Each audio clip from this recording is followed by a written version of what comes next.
Kolkata revive করবে, আমি নিজেই বলতাম ৩ মাস আগে যদি বলতো কলকাতা রিভাইভ করবে, আমি বলতাম কলকাতা বাস্কেট কেস, কলকাতা কোনোদিন রিভাইভ হবে না। তো আমরা ৫০,০০০ লোক, ৫০,০০০ হকারের রাইটের কথা বলতে পারি, ওরা যাবে কোথায়, ওদের রিহ্যাবিলিটেশন করা উচিত। আমি তো সোজা কাউন্টার প্রশ্ন করছি, আমরা পেডেস্ট্রিয়ান, আমরা যাব কোথায়, আমাদেরও রিহ্যাবিলিট দেওয়া উচিত। তো আই ক্যানট আন্ডারস্ট্যান্ড কি আমরা ৫০,০০০ হকারকে একটা প্ল্যান দিই রিহ্যাবিলিটেশনের। ৫ বছর এই গভর্নমেন্ট আর কিছু করতে পারবে না। কলকাতা একটা ওয়ার্ল্ড ক্লাস সিটি ছিল 1950s 40s এ। এখন ন্যাশনাল ক্লাসও সিটি নেই। ইট ইজ বিকাম যা একটা আমাদের একটা ওয়ার্ড আছে মোফাসসিল। আমরা একটা মোফাসসিল গ্রাম হয়ে গেছি। আমরা একটা রিমার্কেবল কেস, আমরা ফার্স্ট ওয়ার্ল্ড ছিলাম, আমরা থার্ড ওয়ার্ল্ড হয়ে গেছি। আর থার্ড বলো মোফাসসিল গ্রামের একটা সিটি হয়ে গেছে। What ever the present government is doing, I think it is correcting the problems of the past, and somewhere I have a belief that this is the foundation to make Kolkata global once again. And I'm amazed. This is not happening only in Kolkata. Kolkata যদি হতো আমি বলতাম যে হ্যাঁ ঠিক আছে আমাদের এখানে হচ্ছে 2 মাসে বন্ধ হয়ে যাবে। ব্যাঙ্গালোরে হচ্ছে, আপনার এনসিআর এ হচ্ছে। স্যার আপনাকে প্রথম প্রশ্ন করব যে আপনি বলেছেন যে 10 থেকে 11টা কারণ আছে যে কারণে হকার উচ্ছেদ অভিযান, এই অভিযানটা চালিয়ে যাওয়া উচিত। সেই কারণগুলো যদি আপনি একের পর এক আমাদের বলেন। সেটা তো আমি লিখেছিলাম, এখন তো মনে নেই, কিন্তু মোটামুটি একটা ডিরেকশনাল একটা আনসার আপনাকে জবাব দিতেই পারি।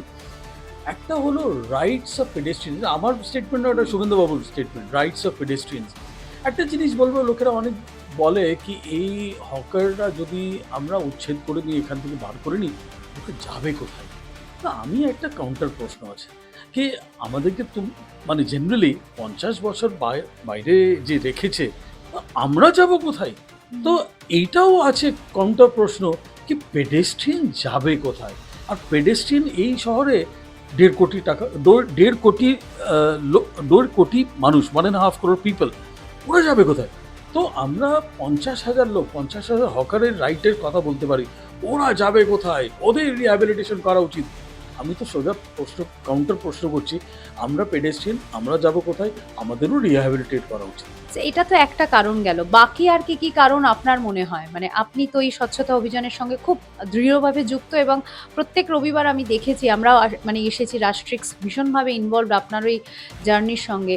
এই সাদার্ন এভিনিউ থেকে শুরু করে আপনার স্বচ্ছতা অভিযান শুরু হয়। তো বাকি আর কি কি কারণ এই হকার উচ্ছেদ অভিযান চালানোর আর কি কি কারণ আছে বলে আপনি মনে করেন? I feel that অনেক লোকেরা, so I will start always by giving you একটা পার্সপেক্টিভ হলো আমাদের ইকোনমিক খুবই ক্ষতি হবে, এরা যদি না করে তাহলে ওরা বাঁচবে কি করে, কিন্তু আমাদের কলকাতার ইকোনমি বাঁচবে কি করে? আমার কাউন্টার প্রশ্ন আছে, সাপোজিং, আর আমি বলছি না কি okay evict is a wrong word, inhuman word, আর এতে কোনো সেন্সিটিভিটি নেই। এরা যদি if you get them to leave, আমার মনে হচ্ছে যে ওদের পিছনে যে দোকান আছে, যে আর্ন করতে পারছে না, ফাইনালি ভাড়া দিচ্ছে, আর্ন করতে পারবে, রিইনভেস্ট করতে পারবে, ওর সেকেন্ড জেনারেশনকে দোকানে লাগাতে পারবে, সেটা তো হচ্ছে না। এখন ও সেকেন্ড জেনারেশন ব্যাঙ্গালোর চলে যাচ্ছে, হায়দ্রাবাদ চলে যাচ্ছে, গুরগাঁও চলে যাচ্ছে, পুনা চলে যাচ্ছে, নয়ডা চলে যাচ্ছে, কলকাতাতে ওর দোকানে he is not employed. So I have a feeling that the dokan behind him will finally be able to earn a reasonable living. That dokan is part of the formal economy. That dokan is paying tax. This hawker, sadly to say, is not paying tax. সেটা আমি বলবো না কি tax দিচ্ছে না, ওদের ওটার জন্য ওদের বার করে দিতে হবে, কিন্তু আমি বলছি কি the fundamental question is how were they allowed to take that place in the first place. So I have a feeling that এটা ৫০ বছরে যে আমাদের শহরে হয়েছে, দেশে হয়েছে, এটা time is come for correction. And অনেক জিনিস অলরেডি কারেক্ট হয়েছে। আপনি যদি ট্যাক্স স্ট্রাকচার দেখেন, লাস্ট 7 years 8 years জিএসটির পর পুরো কারেকশন হয়ে আমরা ফর্মাল ইকোনমি দিয়ে যাচ্ছি। এই উচ্ছেদ যে হচ্ছে, people see it as eviction, and I see it as a formalisation of our economy. আর এই ফর্মালাইজেশন অফ ইকোনমিতে যে ট্যাক্স দিচ্ছে, ফর্মালাইজ আছে, অর্গানাইজ আছে, they will be brought in to the economy. আর আরও একটা জিনিস, এই হকারদের কোনো না some way or the other they will have to get organized and formalized. Now প্রশ্ন হচ্ছে 95% অফ দ্য পিপল ওরা বিলিভ করে কি এই হকার না হওয়া উচিত না, সেটা আমরা মানছি, স্বীকার করছি, কিন্তু ওদের একটা রিহ্যাব দেওয়া উচিত। আই ক্যানট আন্ডারস্ট্যান্ড কি আমরা 50,000 হকারকে একটা প্ল্যান দিই রিহ্যাবিলিটেশনে, 5 বছরে এই গভর্নমেন্ট আর কিছু করতে পারবে না কেন? 1.5 লক্ষ হকার আসবে to claim compensation for 50,000 hawker, এটাও হবে, এটা আমাদের দেশ। আপনি 1.5 লক্ষ হকারকে কি করে ম্যানেজ করতে পারবেন, কি করে আপনি অ্যানালাইজ করতে পারবেন, প্রুভ করতে পারবেন কে না এই 1.5 লাখ অ্যাকচুয়াল নয়, ও 50,000ই আর আমাদের কাছে এইরকম কোনো ডকুমেন্টেশন নেই, we do not have such systems. So we have a problem. আর প্রবলেম হচ্ছে কি আমাদের রিহ্যাবিলিটেশনের কোনো বড় একটা সিস্টেম প্রসেস নেই, which is why it is not possible to rehab. Secondly, যদি আমি আপনার বাড়িতে কালকে দখল করি, ঢুকে যায়, আর আমি বললেন না দিদি আমার তো কোনো জায়গা নেই, আমি যাবো কোথায়? স্ট্যান্ডার্ড, ওরা যাবে কোথায়, আমি যাব কোথায়? তাহলে আমাকে আপনাকে কিছু রিহ্যাব করতে হবে। এটা কে করেছে বলে মনে হয়? সরকার থেকে এগুলো করা হয়েছে? প্রাক্তন যে সরকার, মানে কারা করেছে? একটাই আনসার আছে 1977, ওখান থেকে আমি দেখতে পাচ্ছি, অথবা আপনি এটাও বলতে পারেন late 60s।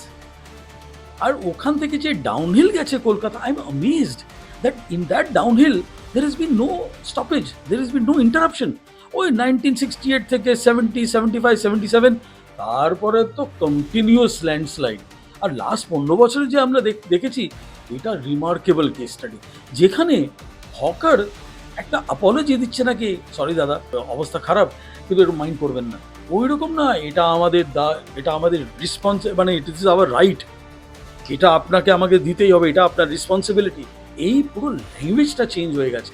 And I think what ever the present government is doing, I think it is correcting the problems of the past, and somewhere I have a belief that this is the foundation to make Kolkata global once again. এখন তো শুভেন্দু অধিকারী, আমাদের মাননীয় মুখ্যমন্ত্রী শুভেন্দু অধিকারী বলেছেন যে পুজো অবধি কোনো hawker উচ্ছেদ অভিযান চলবে না, তো সেই বিষয়ে কি বলবেন? মানে অক্টোবর মাস অবধি। দুটো আনসার আছে, একটা strategically I am with the government কি এই প্রবলেমটাকে সলভ করতে হবে, ট্যাকটিক্যালি একটু তফাৎ হতেই পারে, ট্যাকটিক্যালি অনেকবার আমাদের কিছু অ্যাডজাস্ট করতেই হয়, ট্যাকটিক্যালি আপনি বলতেই পারবেন যে পুজো অবধি কিছু হবে না, I can understand that, but as long age কি আমরা স্ট্র্যাটেজি আমাদের মানে যে অ্যাসপিরেশন আর গভর্নমেন্টের স্ট্র্যাটেজি যদি অ্যালাইন থাকে, I don't think there is much to complain, and I have a faith in the government. ওরা যে রেলওয়ে স্টেশনে করেছে আর করতে, I mean, they're continuing. I think that is a clear indicator that they have a very clear vision to transform Calcutta into a global city. আরও একটা জিনিস হচ্ছে, and I'm amazed, this is not happening only in Kolkata. Kolkata যদি হতো আমি বলতাম যে হ্যাঁ ঠিক আছে আমাদের এখানে হচ্ছে 2 মাসে বন্ধ হয়ে যাবে, ব্যাঙ্গালোরে হচ্ছে, আপনার এনসিআরে হচ্ছে, মানে কোথাও না কোথায় দেখা যাচ্ছে কি এটা একটা national movement to make our সিটিজ international. আমাদের city, I will be very clear, India is an international economy. India's cities are not international. আর আমার মনে হচ্ছে যে তফাৎ আছে ইকোনমি আর সিটি, সেই তফাৎটা, এই ডিফারেন্সটাকে এখন কমাতে হবে, অ্যালাইন করতে হবে, so that our cities become international once more. ব্যাঙ্গালোরে তো কিছুদিন ধরে 200 কিলোমিটার ফুটপাত আর কি একদম পরিষ্কার করা হয়েছে, 200 কিলোমিটার ফুটপাত, সেখানে হকার উচ্ছেদ হয়েছে এবং পরিষ্কার করা হয়েছে, পুরো ক্লিন স্বচ্ছ করা হয়েছে ব্যাঙ্গালোরকে। সেরকম কি অভিযান আমাদের কলকাতাতেও হওয়া উচিত বলে আপনার মনে হয়?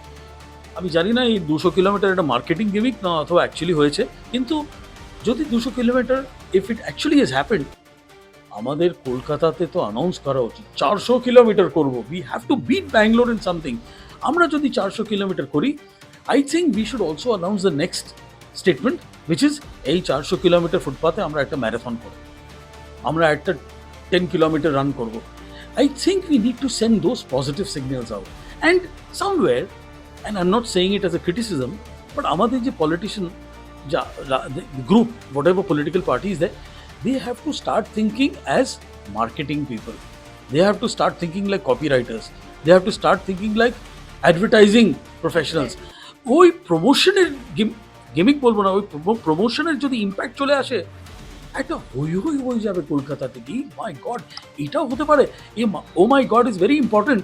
কিন্তু আমাদের এখন 30 বছর 40 বছর আমরা অলওয়েজ নেগেটিভ শুনেছি কলকাতার ব্যাপারে, কোনোদিন পজিটিভ শুনি। এখন নাও OMGটা পজিটিভ সেন্সে ব্যবহার করতে হবে কলকাতাতে, and that can only come from a good marketing mind which sends out a positive signal that Kolkata is not a negative brand anymore.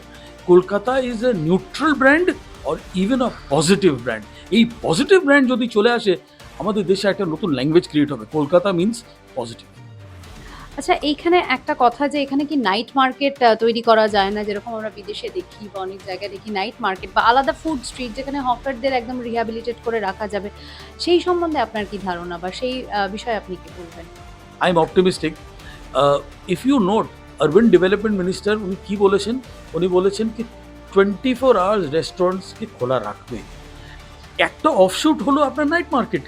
So আরও একটা জিনিস, do you know that maximum আমাদের দোকানের অফটেক দেশে happens on a Saturday and Sunday. You find time, you find time পাবেন আপনি। আমি তো দিনে টাইম পাই না কোনো মার্কেটে যেতে। বউ যদি বলে না এটা কিনতে হবে শনিবার রবিবার, তো আমিও অ্যাজ এন এক্সটেনশন বলি, যদি আমাদের কোনো মার্কেটে কিছু কিনতে হয় আমি বলি সন্ধেবেলায় যাবো অফিসের পর। তো সন্ধেবেলা যদি আমি বলি মিন্স নাইট মার্কেট, মিন্স আরও একটা জিনিস, if the night economy becomes active, Calcutta economy will revive much ফাস্টার। আপনার কি মনে হয় হকার কোথা থেকে সৃষ্টি হয়েছিল? ফুটপাত দখল করাটা কোথা থেকে সৃষ্টি হয়েছিল? কেনই বা তারা এই ফুটপাতগুলো মানে কলকাতা শুধু না, মানে পুরো বাংলার ফুটপাতগুলো দখল করে এই হকারি করছে, সেটা আপনার কি মনে হয়? আমি তো কোনো বড় পলিটিক্যাল সায়েন্টিস্ট নয়, আমি তো কোনো বড় ইকোনমিস্ট নয়, সোশ্যাল সায়েন্টিস্টও নয়, কিন্তু যা শুনেছি আপনাকে বলছি কি এটা কয়েকটা ইন্টারেস্টেড পার্টি লিজ করেছে, রেন্ট করেছে। এইটা তো আমাদের দেশে, আমরা যখন আমি আমাদের দেশ বলি বেঙ্গল, আমাদের বেঙ্গলে গভর্নমেন্ট প্রপার্টি মানে সবার প্রপার্টি, গভর্নমেন্টের প্রপার্টি না। রেলওয়ে মানে সবার অ্যাসেট, সবার প্রপার্টি, সবার বাড়ি, সবার দোকান। তো এই পার্সপেক্টিভ কি পেভমেন্ট মানে সবার, তো এই সবার মানে কার? তো লোকাল কাউন্সিলর, লোকাল পলিটিশিয়ান, ও বলবে কি ঠিক আছে তোকে আমি দিয়ে দিচ্ছি 100 স্কোয়ার ফিট, সেটা একটু আমাকে এত ক্যাশ টাকা দিবি আর প্রতি মাস এইটুকু আমার মান্থলি রেন্ট দিয়ে দিবি। তো এটা একটা parallel economy. Have I seen it? No, আমি জানি না, কিন্তু আমি এটা জানি যে সবাই বলছে কি এটা অ্যাকচুয়ালি কলকাতাতে হচ্ছিল। আর this is what the new government has demolished. যদি এটা সত্যি থাকে, আমি কোটি কোটি টাকা, এটাই নাকি কোটি কোটি টাকার এই ইকোনমি, এখান থেকে এই হকারি থেকে কোটি কোটি টাকার কি লাভ হতো, লেনদেন হতো, সেই বিষয়ে আপনার কি মত?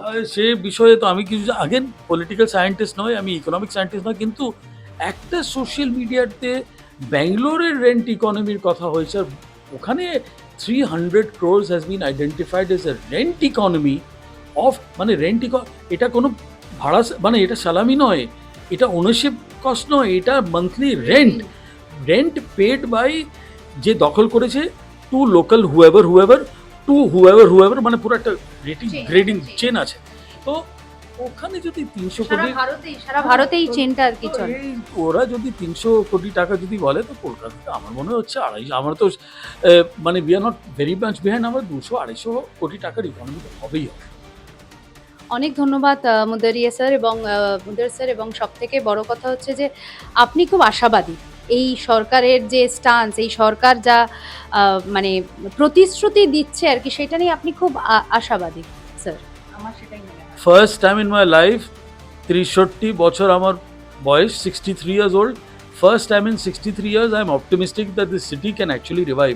আগে যদি আমাকে কেউ বলতো কি কলকাতা রিভাইভ করবে, আমি নিজেই বলতাম, 3 মাস আগে যদি বলতো কলকাতা রিভাইভ করবে, আমি বলতাম কলকাতা বাস্কেট কেস, কলকাতা কোনোদিন রিভাইভ হবে না, হতেই পারে না।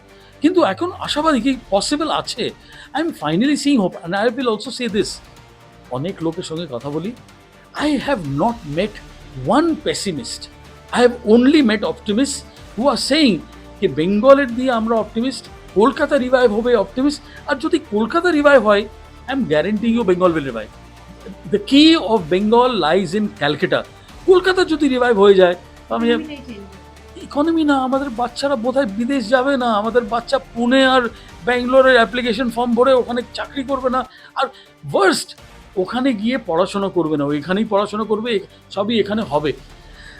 50 বছরে যা অন্যায় হয়েছে কলকাতার উপরে, সে আপনি 2 বছরে আন্ডু করতে পারবেন না, কিন্তু একটা রিভার্সাল শুরু ডেফিনেটলি হতে পারবে। I have a feeling, give Calcutta 5 years, and Calcutta will be far more presentable. কলকাতার একটা নতুন চমক আপনি দেখতে পাবেন।